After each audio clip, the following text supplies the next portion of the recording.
السلام علیکم دوستو، آج میں آپ کے لیے ایک ایسی کہانی لے کر آیا ہوں جو دل کو چھو جائے گی، آنکھوں کو نم کر دے گی۔ ملک شام میں ایک نیک اور صابر خاتون رہتی تھی۔ وہ عورت حاملہ تھی۔ کچھ دنوں بعد اس کے شوہر کا انتقال ہو گیا اور وہ دنیا میں بالکل اکیلی رہ گئی تھی۔ مگر اس نے ہمت نہ ہاری۔ پردے میں رہتے ہوئے محنت مزدوری کر کے اپنی زندگی گزار رہی تھی۔ اللہ نے اس کے صبر کا پھل دیا اور اسے ایک بیٹے سے نوازا۔ وہ بچہ ہی اس کا سہارا بن گیا، وہی اس کی امید، وہی اس کی دنیا۔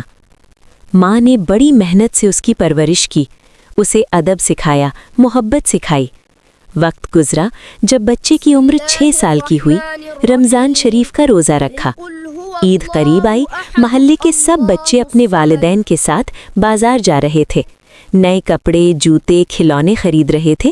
وہ بچہ خاموشی سے سب کو دیکھتا رہا، پھر دوڑتا ہوا گھر آیا اور ماں سے پوچھا، امی جان، میرے ابو کہاں ہیں؟ کیا وہ ہم سے ناراض ہیں؟ ماں کا دل ٹوٹ گیا، آنکھوں میں آنسو آ گئے، مگر ہمت کر کے بولی، بیٹا، تمہارے ابو اللہ کے پاس چلے گئے ہیں۔ بچہ چھوٹا تھا مگر اس نے صبر کیا۔ معصوم خطا سے ایک کاغذ لیا اور اپنی ننھے ہاتھوں سے خط لکھا، میرے پیارے ابو جان، میں آپ کو ہر سال خط لکھتا ہوں، آپ کیوں نہیں آتے؟ ہم آپ کو بہت یاد کرتے ہیں۔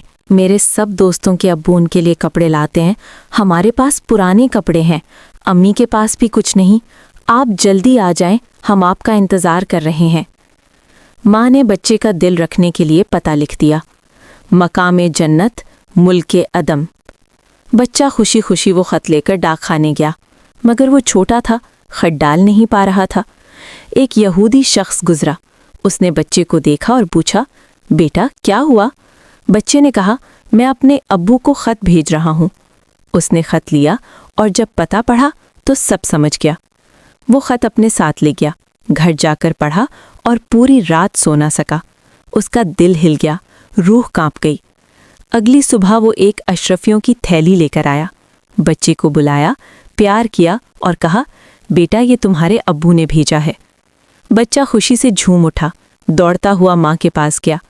ماں نے جب سنا تو غصے میں آ گئی اور کہا، سچ بتاؤ، کہاں سے لائے ہو؟